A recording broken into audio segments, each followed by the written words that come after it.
رسول خدا آفتاب ہدایت، سلام علیکہ سلام علیکہ۔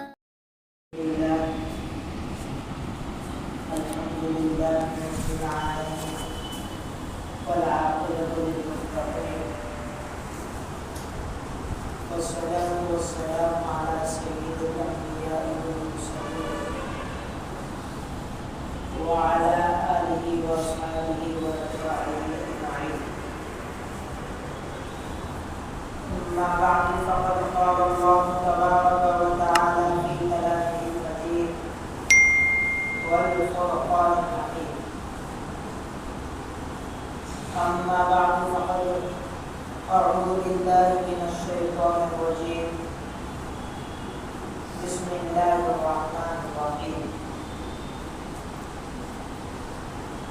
قل إن كان آباؤكم وأبناؤكم وإخوانكم وأزواجكم وعشيرتكم وأموال اقترفتموها وتجارة تخشون كسادها ومساكن ترضونها أحب إليكم من الله ورسوله وجهاد في سبيله فتربصوا حتى يأتي الله بأمره والله لا يهدي القوم الفاسقين. وقال النبي صلى الله عليه وسلم لا يؤمن أحدكم حتى أكون أحب إليه من والده وولده والناس أجمعين أو كما قال عليه الصلاة والسلام. صدق الله العلي العظيم وصدق رسوله النبي الكريم ونحن على ذلك لمن الشاهدين والشاكرين والحمد لله رب العالمين. آج جمعہ کا مبارک دن ہے اور جمعہ کے دن اللہ کی رحمتیں اور اللہ کی طرف سے برکتوں کا نزول آج کے دن بہت کثرت سے ہوتا ہے۔ ربیع الاول کا آخری مہینہ چل رہا ہے۔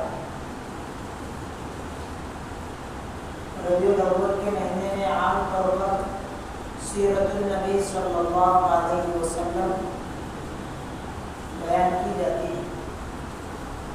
نبی کریم صلی اللہ علیہ وسلم کی سیرت کیا ہے، رسول اللہ صلی اللہ علیہ وسلم کی زندگی کے حالات کیا ہیں، اس کا تذکرہ ہوتا ہے۔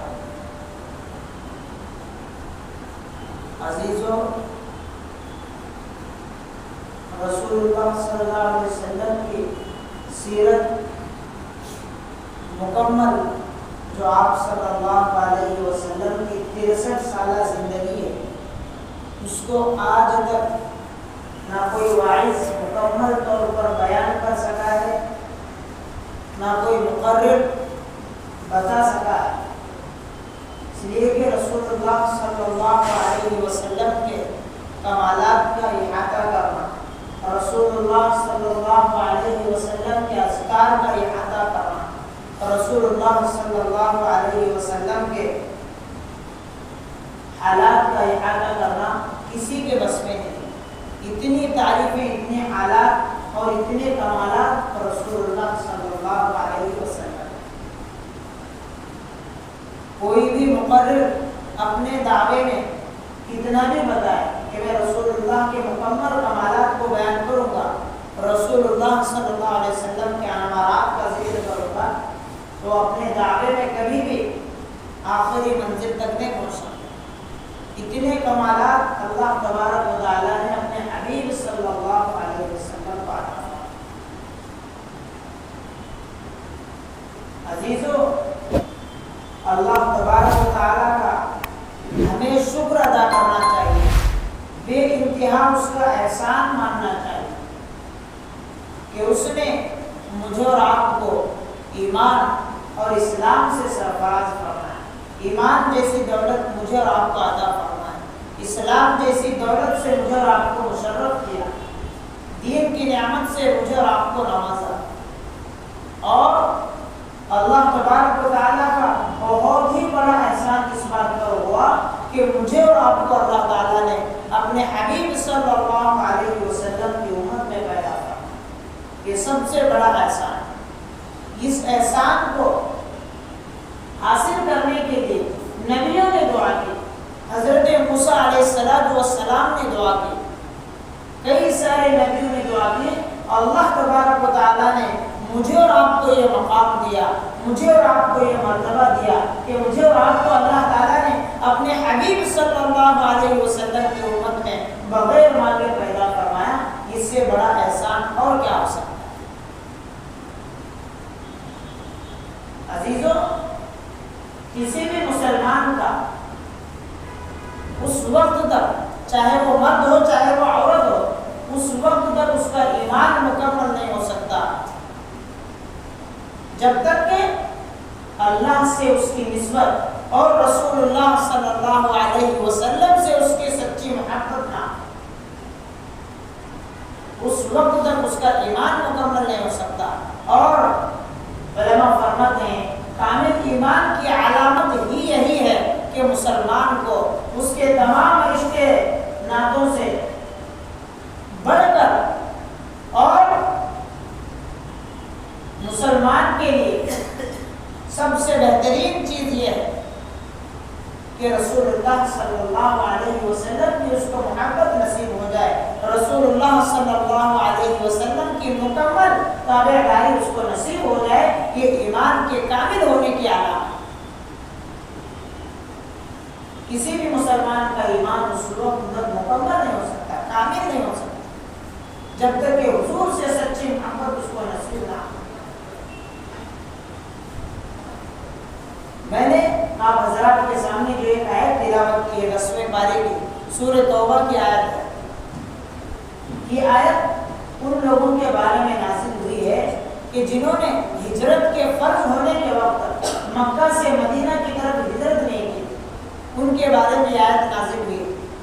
بلکہ انہوں نے جو ہے اپنے ماں باپ, اپنے بہن بھائی, اپنے رشتہ دار اور اپنے مال اور اپنے جائیداد کی وجہ سے انہوں نے ہجرت کو ترک کر دیا, انہوں نے ہجرت کو نہیں کیا.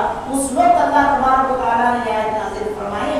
اللہ تعالیٰ نے فرمایا قل ان کان آباؤکم, اے نبی آپ ان سے کہہ دیجیے کہ اگر تمہارے باپ و ابناؤکم تمہارے بیٹے, و اخوانکم تمہارے بھائی, وازواجکم تمہاری بیویاں, وعشیرتکم تمہارے خاندان, واموال اقترفتموها تمہارا وہ مال جو تم نے کما کر رکھا ہے, وتجارت تخشون کسادها ایسی تجارت کہ جس کے ٹھپ ہونے کا تمہیں ڈر ہے, وتجارت تخشون کسادها ومساکن ترضونها اور وہ حویلیاں, وہ مکانات ترضونها جن کو تم پسند کرتے ہو, احب الیکم من اللہ ورسولہ تمہیں اللہ اور اس کے رسول سے اگر زیادہ محبوب ہے, وہ جہاد فی سبیلہ اور اللہ کے راہ میں جہاد کرنے سے بھی زیادہ تمہیں اگر یہ مال و دولت, یہ اولاد, یہ شہرت, یہ خاندان, یہ بیویاں, یہ تمہارے آب و اجداد تمہیں حضور سے اور اللہ سے اگر زیادہ محبوب ہیں,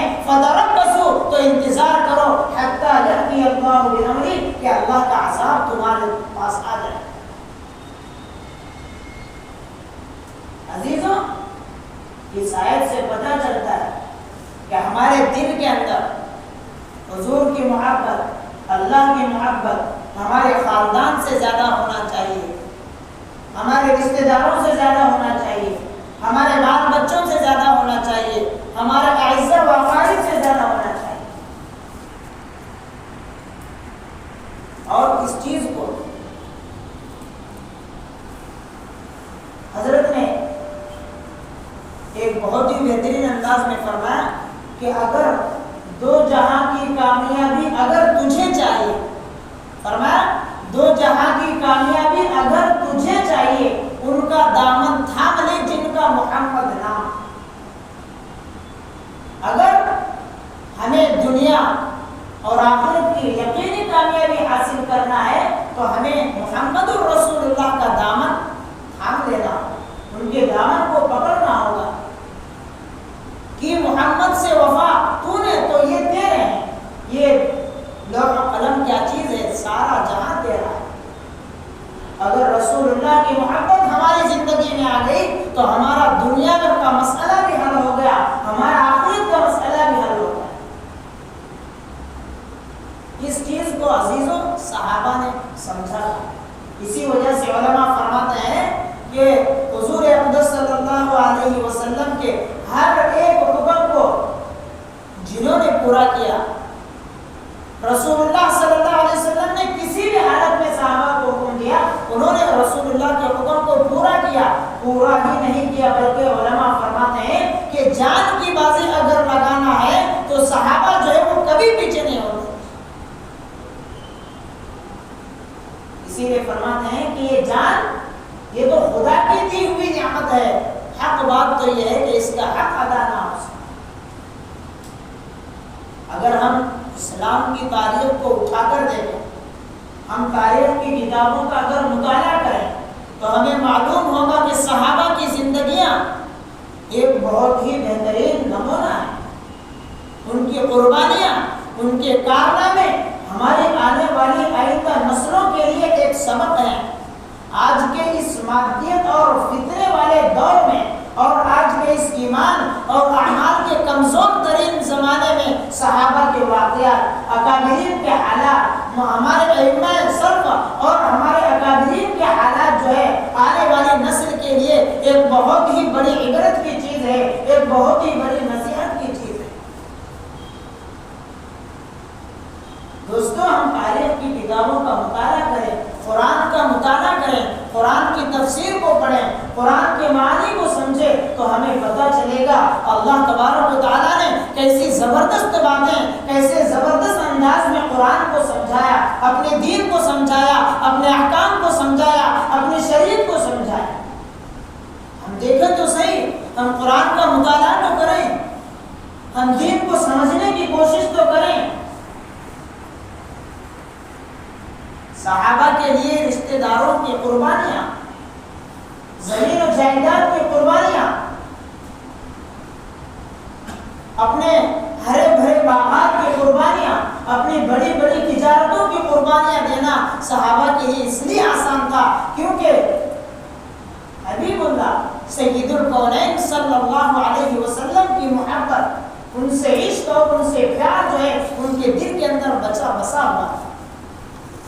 وہ بے انتہا محبت کرتے تھے، ان کے ظاہر اور ان کے باطن پر رسول اللہ کی محبت غالب تھی، ان کے خوشی اور ان کے غمی پر رسول اللہ کی محبت غالب تھی، ان کے جذبات اور ان کے احساسات پر رسول اللہ کی محبت غالب تھی، ان کے خواہشات اور ان کے پسندیدہ چیزوں پر رسول اللہ کی محبت غالب تھی، جس کا نتیجہ یہ نکلا کہ اللہ تبارک و تعالیٰ نے دنیا اور دنیا کے جتنے ممالک ہیں اور دنیا کے اندر جتنی چیزیں ہیں ان تمام چیزوں کا مالک اللہ تبارک و تعالیٰ نے صحابہ کو کر دیا،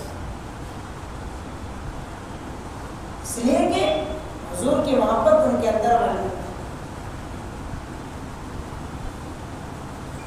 اسی لیے علماء فرماتے ہیں کہ حقیقی بات یہ کہ فخر عالم، سرور کائنات، تاجدار مدینہ، تاجدار مکہ، شاہ مکہ و مدینہ، محمد عربی، محمد مصطفیٰ صلی اللہ علیہ وسلم کے ساتھ محبت کا ہونا یہ کامل ایمان کی علامت ہے۔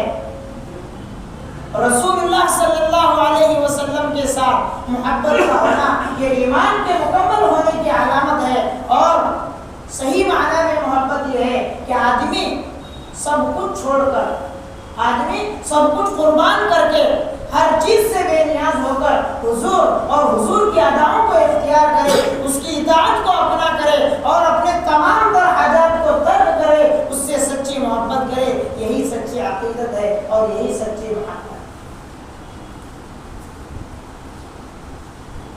عزیزوں،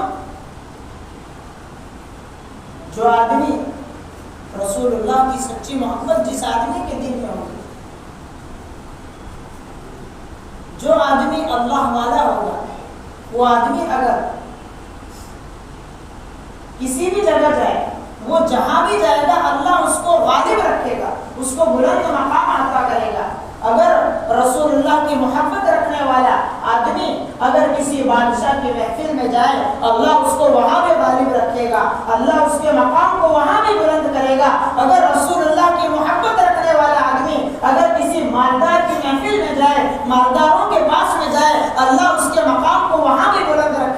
اللہ اس کے مرتبے کو وہاں بھی بلند رکھے گا۔ اس سے پتہ چلتا ہے کہ اللہ کی محبت رکھنے والا، رسول اللہ کی محبت رکھنے والا، اس کو کوئی سماج، کوئی معاشرہ، کوئی ماحول اس کو اللہ کی یاد سے غافل نہیں کر سکتا، اور اللہ والا جو ہے غافل آدمی کو اللہ کی یاد میں مست کر دے۔ تو عزیزوں، آج ضرورت اس بات کی ہے، یہ ربیع الاول مجھے اور آپ کو یہ پیغام دے کر جا رہا ہے کہ ہمیں اپنے اندر جو ہے رسول اللہ کی محبت کو پیدا کریں، ہمیں اپنے اندر جو ہے رسول اللہ کی صحیح معنی میں محبت پیدا کریں، اور وہ محبت جیسے کہ ہم دیکھتے ہیں، ہم سنتے ہیں کہ بہت سے لوگ عید میلاد النبی کے موقع پر یوم ولادت حضور کا مناتے ہیں، اور یہ سمجھتے ہیں کہ جھنڈے لہرانے سے، ریلیاں نکالنے سے، جلوس نکالنے سے ہم نبی کی ولادت کا حق ادا کریں، ہمارے اندر حضور کی محبت پیدا ہوگی۔ یہ بالکل غلط ہے۔ رسول اللہ کی محبت تو اس کے طریقے کو ادا کرنے سے پیدا ہوتی ہے، رسول اللہ کی محبت تو اس کے کردار کو اپنے اندر پیدا کرنے سے ہوتی ہے، رسول اللہ کی محبت تو اس کے اخلاق کو لوگوں کے سامنے پیش کرنے سے پیدا ہوتی ہے، رسول اللہ کی محبت تو اس کے طریقے کو، اس کی زندگی کو اپنی زندگی کے مطابق بنانے سے پیدا ہوتی ہے۔ تو عزیزوں، ہمارے اسلاف میں صحابہ کرام رضوان اللہ علیہ مجمعین رسول اللہ کے بڑے عاشق، نبی کریم صلی اللہ علیہ وسلم کو ہر وقت خوش کرنے کا ذریعہ سوچا کرتے۔ اسی وجہ سے نبی کریم صلی اللہ علیہ وسلم فرماتے تھے، اصحابی کالنجوم بأیہم اقتدیتم اہتدیتم، میرے صحابہ وہ ستاروں کے مانند، ان میں سے جس کی بھی اقتدا کرو گے تم راہ راست کو پا لو، منزل مقصود کو پہنچ جاؤ۔ رسول اللہ صلی اللہ علیہ وسلم پر صحابہ کیسے جان نثار تھے، کیسے اپنی جان قربان کرتے، رسول اللہ صلی اللہ علیہ وسلم سے جو ہے کیسی محبت کرتے، آپ کو اس سے پتہ چلے گا۔ ہم نے جنگ بدر کا تذکرہ تو سنا ہو، جنگ بدر کی لڑائی سے پہلے رسول اللہ صلی اللہ علیہ وسلم کو یہ اطلاع ملی، یہ خبر ملی کہ قریش مکہ کی روانگی ہو چکی ہے۔ اللہ کے رسول صلی اللہ علیہ وسلم کو یہ خبر ملی کہ قریش مکہ جو ہے قتال کرنے کے لیے نکل چکے ہیں۔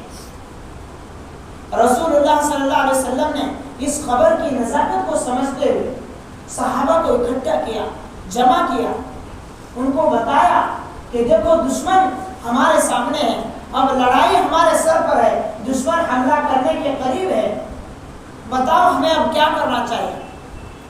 تو عزیزو، جب رسول اللہ صلی اللہ علیہ وسلم نے یہ بات بیان فرمائی کہ ہمیں اب کیا کرنا ہے، تو صحابہ میں سے سب سے پہلے حضرت ابو بکر اور حضرت عمر رضی اللہ تعالیٰ عنہ کھڑے ہو گئے۔ اے اللہ کے رسول، بڑے زبردست اور خوبصورت انداز میں فرمایا، اے اللہ کے رسول، اس لڑائی کے اندر اگر ہمیں اپنی جان کا نذرانہ پیش کرنا پڑے، اگر ہمیں اپنی جان قربان پیش کرنا پڑے، اگر اس لڑائی کے اندر ہمیں مال قربان کرنا پڑے تو ہم سب کے لیے تیار ہیں۔ اللہ کے رسول صلی اللہ علیہ وسلم اس جملے کو سن کر بہت خوش ہوئے۔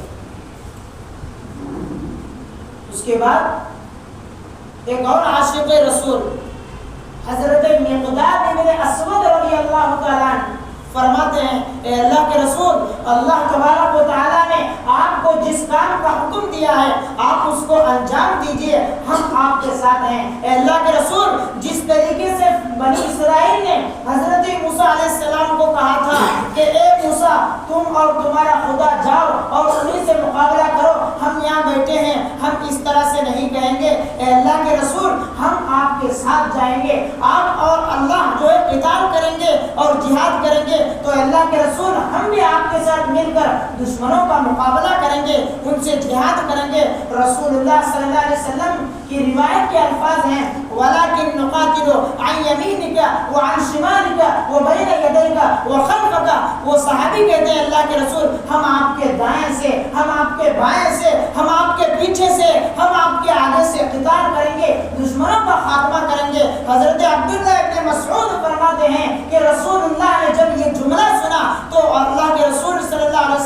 چہرہ جو ہے وہ خوشی سے چمک اٹھا.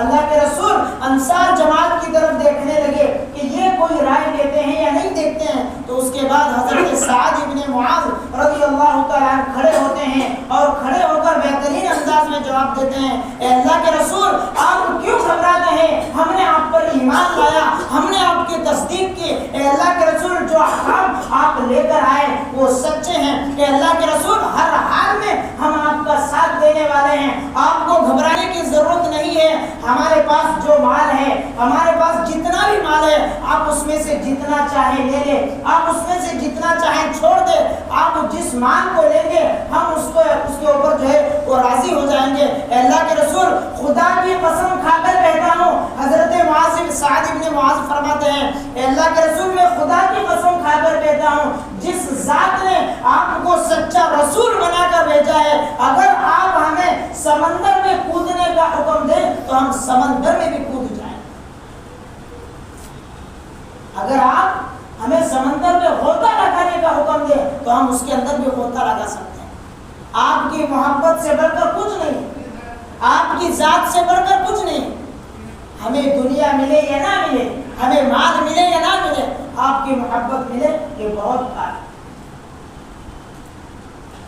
اسی لیے حضرت معاذ بن جبل رضی اللہ تعالیٰ ایک دوسرے صحابی ہیں, جب ان کو یمن کا حاکم بنا کر رسول اللہ صلی اللہ علیہ وسلم بھیجنے لگے تو یہ رونے لگے, کیونکہ ان کو پتہ چل گیا کہ اب رسول اللہ صلی اللہ علیہ وسلم کا یہ دیدار آخری دیدار ہے, اس کے بعد میں نہیں دیکھ سکتا ہوں حضور کو.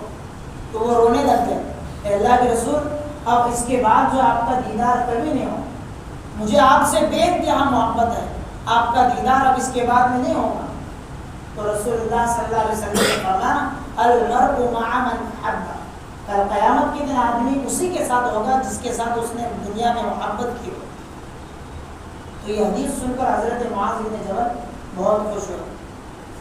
تو الغرض تو بدر کی لڑائی میں جو ہے مختصر جماعت ہے صحابہ کی, تاریخ کی کتابوں میں آتا ہے صرف 313 افراد صحابہ کے, اور ادھر کفار مکہ جو ہے 1000 سے بھی زائد افراد ہیں دشمن. اتنے میں جو ہے لڑائی شروع ہو جاتی ہے. اللہ تبارک و تعالیٰ کی غیبی مدد دیتی ہے. دشمنوں کے پاس جنگی ہتھیار ہیں, تلوار ہیں, گھوڑے ہیں, سب کچھ ہیں. ادھر مسلمان صحابہ کے پاس جو کہ صرف 313 ہیں, ان کے پاس کوئی بھی چیز موجود نہیں ہے. اس کے باوجود اللہ تبارک و تعالیٰ جو ہے اس انصار اور مہاجرین کی مختصر جماعت جو کہ 313 ہیں, اللہ تبارک و تعالیٰ اس مختصر جماعت کو ایسی فتح عطا کرتا ہے, ایسی ان کو فتح اور کامیابی عطا فرماتا ہے کہ رہتی دنیا تک قیامت تک لوگ اس بات کو یاد رکھیں گے کہ 313 افراد نے ہزاروں کے لشکر کو نیست اور نابود کر دیا. کامیابی عطا فرمائیں. اسی لیے علماء فرماتے ہیں کہ اللہ کا ایک قانون ہے, اللہ کا ایک ضابطہ ہے کہ اللہ کی مدد جو ہے وہ کامل ایمان پر آتی ہے, اور کامل ایمان جو ہے وہ رسول اللہ کی محبت کے ساتھ ملتا ہے. اور رسول اللہ کی محبت کا تقاضا یہ ہے کہ صحابہ جو ہے رسول اللہ کی محبت کو ادا کرنے کے لیے, اس کو مکمل کرنے کے لیے رسول کی ایک ایک ادا پر مر مٹتے تھے. رسول اللہ صلی اللہ علیہ وسلم کے ایک ایک طریقے کو مکمل کرنے کے لیے مر مٹتے تھے. تو یہ ربیع الاول کا مہینہ ہمیں یہ پیغام دے رہا ہے کہ ہمیں اپنے اندر رسول اللہ کی سچی محبت پیدا کرنے والے ہیں. عزیزو, 3 صحابی ہیں کہ جو زبردست اتنے بہترین انداز میں رسول اللہ صلی اللہ علیہ وسلم سے اتنی محبت کرتے تھے, اتنی محبت کرتے تھے کہ آج تک ایسی محبت رسول اللہ سے کسی نے نہیں. ایک حضرت ابو قتادہ ابن نعمان رضی اللہ تعالیٰ رسول اللہ سے کیسی محبت ہے دیکھیے. احد کے میدان میں, جنگ احد کے میدان میں یہ صحابی قتادہ ابن نعمان رضی اللہ تعالیٰ رسول اللہ کے پاس آتے ہیں اور آ کر کہتے ہیں اے اللہ کے رسول, تیر اندازوں نے تیر چلانا شروع کر دیا. اے اللہ کے رسول, میں چاہتا ہوں کہ میں آپ کے سامنے کھڑا رہوں, ان تیروں کو میں جو ہے اپنے بدن پر لوں, میں آپ کے بدن کی، آپ کے جسم کی حفاظت کرنا چاہتا ہوں۔ تو یہ صحابی جو ہے رسول اللہ کے سامنے کھڑے ہو گئے، ادھر سے دشمنوں نے جو ہے تیر چلانا شروع کر دیا۔ اتنے میں آخر میں جو ہے حضرت ابو قتادہ ابن نعمان کو ایک تیر آنکھ پر لگتا ہے، اس تیر کی وجہ سے ان کی آنکھ نکل کر ان کے ہاتھ میں آ جاتی ہے۔ حضرت ابو قتادہ کی آنکھ کو دیکھ کر رسول اللہ صلی اللہ علیہ وسلم کی آنکھوں میں آنسو آ جاتے ہیں، رسول اللہ صلی اللہ علیہ وسلم رونے لگتے ہیں۔ حضرت ابو قتادہ کے بارے میں دعا کرتے ہیں، اے اللہ جس طریقے سے ابو قتادہ نے میری حفاظت کی، اے اللہ تو بھی اس کی حفاظت فرمانا۔ اس کے بعد حضرت ابو قتادہ اپنی آنکھ کو لے کر رسول اللہ کے پاس پہنچتے ہیں۔ رسول اللہ کہتے ہیں، اے ابو قتادہ اگر تو اسی پر صبر کرے تو تیرے لیے جنت ہے، اگر تو کہے تو میں تیرے لیے دعا کر دوں۔ حضرت ابو قتادہ فرماتے ہیں، اے اللہ کے رسول میری بیوی ہے جس سے میں بہت محبت کرتا ہوں، اگر میری ایک آنکھ نہ رہے تو مجھے اندیشہ ہے کہ وہ مجھ سے نفرت کرنے لگے۔ اے اللہ کے رسول آپ میرے لیے دعا کر دیجئے کہ اللہ میری آنکھ کو پہلے جیسا بنا دے۔ اتنے میں اللہ کے رسول دعا کرتے ہیں، اللہم اعطہ جمالا و حسنا، کہ اللہ تجھے بہترین جمال اور بہترین حسن دے۔ اتنا دعا کرنا تھا کہ اللہ تبارک و تعالی ان کی آنکھ کو پہلے سے بھی بہتر بنا دے۔ اس سے پتہ چلتا ہے کہ رسول اللہ کی محبت ان کے اندر کتنی تھی کہ اپنے جسم کو ٹکڑے ٹکڑے کر دینے کے لیے تیار، لیکن رسول اللہ پر آنچ آئے ان کو برداشت کریں۔ اسی لیے عروہ ابن ثقفی مسعود رضی اللہ تعالیٰ جو کہ ابھی اسلام نہیں لائے تھے، قریش مکہ کے سامنے حضور کی بات کو بیان کر رہے ہیں صلح حدیبیہ کے موقع پر کہ دیکھو وہ لوگ، میں جو ہے نجاشی بادشاہ کے پاس گیا ہوں، میں بڑے بڑے بادشاہوں کے دربار میں گیا ہوں، میں کیسر و کسریٰ کے بادشاہ کے دربار میں گیا ہوں، لیکن جتنی عزت وہ رسول اللہ کے صحابی اور ان کے ساتھی کرتے ہیں اتنی عزت کسی بادشاہ کی نہیں ہوتی۔ میں نے دیکھا ہے کہ جب وہ وضو کرتے ہیں تو ان کے وضو کا پانی اس کے ساتھی، وہ رسول اللہ کے ساتھی جو ہے نیچے گرنے نہیں دیتے، ان کے منہ کا لعاب وہ نیچے گرنے نہیں دیتے۔ اس سے پتہ چلتا ہے کہ ان صحابہ کو، اس کے ساتھیوں کو رسول اللہ سے کتنی محبت ہے۔ اسی لیے فرماتے ہیں کہ جان مانگے تو جان دے دیں گے، مال مانگے تو مال دے دیں گے، لیکن رسول اللہ کی عزت پر کوئی بات آئے یہ صحابہ کو برداشت نہیں۔ رسول اللہ سے اتنی محبت صحابہ کو۔ حضرت عثمان غنی رضی اللہ تعالیٰ عنہ کو دیکھیے، صلح حدیبیہ کا معاملہ طے کرنے کے لیے مدینہ سے مکہ مکرمہ آتے ہیں، اپنے چچا کے پاس قیام کرتے ہیں تو ان کے چچا دیکھتے ہیں کہ ان کا ازار جو ہے، ان کا تہبند وہ ٹخنوں سے نیچے ہے۔ رسول اللہ صلی اللہ علیہ وسلم کا ارشاد بھی یہی ہے کہ ٹخنوں سے نیچے پائجامہ رکھنا، ٹخنوں سے نیچے ازار رکھنا یہ بالکل ناجائز ہے، بہت ہی بڑا گناہ ہے۔ تو حضرت عثمان غنی رضی اللہ تعالیٰ عنہ کا ازار، ان کا پائجامہ جو ہے وہ ٹخنوں سے اوپر تھا۔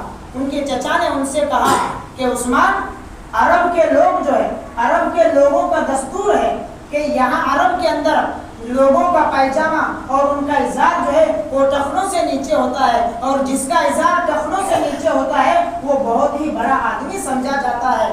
حضرت عثمان غنی رضی اللہ تعالیٰ عنہ سے کہا، اے عثمان اگر تم اس حالت میں اپنے ازار کو ٹخنوں سے اوپر رکھ کر جائیں گے تو یہ عرب کے لوگ آپ کا مذاق اڑائیں گے، آپ جو ہے اپنے ازار کو، اپنے پائجامے کو ٹخنوں سے نیچے کر لو۔ حضرت عثمان غنی رضی اللہ تعالیٰ عنہ نے کہا، لا ہاکذا ازار صاحبنا رسول اللہ صلی اللہ علیہ وسلم، اے چچا زاد، اے چچا میں اپنی جان کو قربان کر سکتا ہوں، میں اپنے آپ کو مار سکتا ہوں، میں اپنے آپ کو سب کچھ قربان کر سکتا ہوں، لیکن میں رسول اللہ کی اس سنت کو کبھی نہیں چھوڑ سکتا۔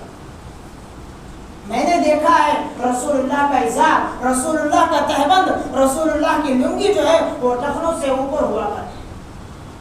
عزیزو، یہ سنت آج ہمارے معاشرے کے اندر سے ختم ہو چکی ہے۔ اس سنت کو جو ہے ہم نے ترک کر دیا۔ آج ہمارے نوجوان کی پینٹ کو دیکھو، جینس پینٹ، شلوار ٹخنوں سے نیچے۔ عزیزو، یہ یہودیوں کی ایک بہت بڑی چال ہے کہ حضور کی سنت کو ختم کرنے کے لیے اس طرح کے لباس بنا رہے ہیں، لیکن مسلمان غفلت میں پڑا ہوا ہے، مسلمان جانتے ہوئے، مسلمان سمجھتے ہوئے اس سنت کو ترک کر رہا ہے۔ عزیزوں، میرے اور آپ کے اندر حضور کی محبت کہاں سے پیدا ہو سکتی؟ اگر ہم تحقیق کریں اس دنیا کے اندر حضرت آدم علیہ السلام سے لے کر آج تک 800 کروڑ لوگوں کی آبادی ہے. اس دنیا کے اندر ابھی تک حضرت آدم علیہ السلام سے لے کر ابھی تک 800 کروڑ لوگوں کی آبادی ہے. سوچو کل قیامت تک کتنی آبادی ہو. جب حشر کا میدان قائم ہوگا تمام لوگ پریشان ہوں، تمام لوگ پریشان ہوں. کون کہاں ہوگا، کون کس حالت میں ہوگا، اللہ ہی بہتر جانتا ہے. ہر ایک پریشان ہوگا.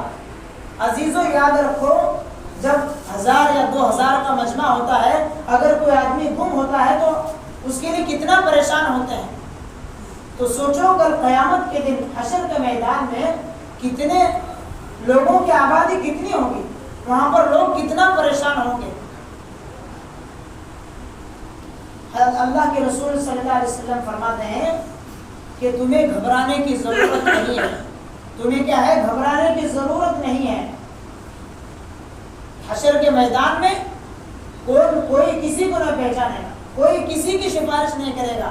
لیکن اللہ کے رسول فرماتے ہیں کہ تمہیں گھبرانے کی ضرورت نہیں ہے. جو آدمی دنیا کے اندر مجھ پر کثرت سے درود پڑھتا ہوگا، میری سنتوں کو کثرت سے عمل کرتا ہوگا، جو سنت لوگوں نے چھوڑ دی ہوگی اس سنت کو اپناتا ہوگا، اللہ کے رسول فرماتے ہیں کل قیامت کے دن اتنے لوگوں کے درمیان میں اس کی سفارش کروں گا اور اس کو جنت تک میں پہنچاؤں گا. تو لوگوں عزیزوں، آج ضرورت اس بات کی ہے کہ جو سنتیں آج مجھ سے اور آپ سے چھوٹی ہوئی ہیں ہم ان کو ادا کرنے والے بنیں. حضور کی سچی محبت کو اپنے اندر پیدا کریں. آخر میں ایک بات سنا کر اپنی بات کو ختم کرتا ہوں. ایک صحابی ہیں حضرت حذیفہ ابن یمان رضی اللہ عنہ. ایک بہت ہی بڑی ایک چھوٹی سنت ہے، ہم نے اس کو معمولی سمجھ کر چھوڑ دیا. یہ صحابی حضرت حذیفہ ابن یمان، ان کو جو ہے قیصر و کسریٰ کے بادشاہ نے اپنے دربار میں بلایا. تو یہ صحابی جب اس کے دربار میں گئے تو اس بادشاہ نے جو ہے حضرت حذیفہ ابن یمان صحابی کی دعوت کی، ان کے سامنے کھانا پیش کیا. یہ صحابی جو ہے کھانا کھانا شروع کیے تو کھانے کے دوران ان کے ہاتھ سے جو ہے ایک لقمہ گر گیا، نیچے گر گیا. تو ان کو تو رسول اللہ کی تعلیم تھی، معلوم تھا کہ جب کھاتے وقت کوئی لقمہ نیچے گر جائے تو اس کو اٹھا کر کھا لینا چاہیے، وہ بھی اللہ کا دیا ہوا رزق ہے، اس کو ضائع نہیں کرنا چاہیے. تو ان کو معلوم تھا اگر مٹی لگی ہو تو اس کو صاف کر کے کھا لینا چاہیے. یہ رسول اللہ کی تعلیم پر عمل کرنے کے لیے انہوں نے جو اپنے ہاتھ کو بڑھایا اس لقمے کو اٹھا کر کھانے کے لیے. تو ان کے بازو میں جو ہے ایک دوسرے صاحب بیٹھے ہوئے تھے. انہوں نے کہا کہ دنیا کی سپر پاور طاقت قیصر و کسریٰ اس کے دربار میں بیٹھے ہو، تم ایسی حرکت کر رہے ہو، تمہیں معلوم نہیں اس کے درباری کتنے زبردست ہے. اگر تم اس حرکت کو کرو گے، اگر اس گرے ہوئے لقمے کو اٹھا کر کھاؤ گے تو بادشاہ کی نظر میں تمہاری کوئی اہمیت نہیں ہوگی، درباریوں کی نگاہ میں تمہاری کوئی عزت نہیں ہوگی. عزیزو سنو، حضرت حذیفہ ابن یمان نے کتنا زبردست جواب دیا. اتترکو سنت حبیبی صلی اللہ علیہ وسلم لہؤلاء الحمقاء. حضرت حذیفہ ابن یمان نے فرمایا کہ کیا ان بیوقوفوں کی وجہ سے، کیا ان جاہلوں کی وجہ سے میں اپنے حبیب صلی اللہ علیہ وسلم کی سنت کو چھوڑ دوں؟ تم چاہے برا سمجھو، تم چاہے اچھا سمجھو، تم مجھے عزت دو یا نہ دو، میں حضور کی سنت کو کبھی نہیں چھوڑ سکتا. عزیزو، آج میری اور آپ کی زندگی سے جو ہے وہ سنت غائب ہے. دیکھو اور یہ کتنی معمولی سنت ہے. دسترخوان پر گرے ہوئے لقمے کو اٹھا کر کھا لینا. اللہ کا وعدہ ہے کہ جو آدمی دسترخوان پر گرے ہوئے لقمے کو اٹھا کر کھا لیتا ہے، اللہ تبارک و تعالیٰ اس کے اولاد کو نیک بناتا ہے، اس کے رزق میں برکت عطا کرتا ہے، اس کے رزق کی تنگی کو دور کر دیتا ہے. آج میں اور آپ نے جو ہے اس سنت کو معمولی سمجھ کر چھوڑ دیا. ہمارے ہاتھ سے کتنے لقمے اور کتنے دانے جو ہے وہ گر جاتے ہیں، ہم اس کو اٹھا کر نہیں. اللہ کا وعدہ ہے کہ دسترخوان پر گرے ہوئے دانوں کو اٹھا کر کھا لینا، یہ تمہارے اولاد کے نیک بننے کا ذریعہ ہے اور تمہاری زندگی میں تمہارے رزق میں برکت کا ذریعہ ہے۔ تو لہٰذا آج کی بات کا خلاصہ یہ ہے کہ ہم اپنی زندگی میں رسول اللہ کی سنتوں کو پیدا کریں اور رسول اللہ کی محبت کو پیدا کریں۔ اللہ تعالیٰ سے دعا ہے کہ باتوں کو میرے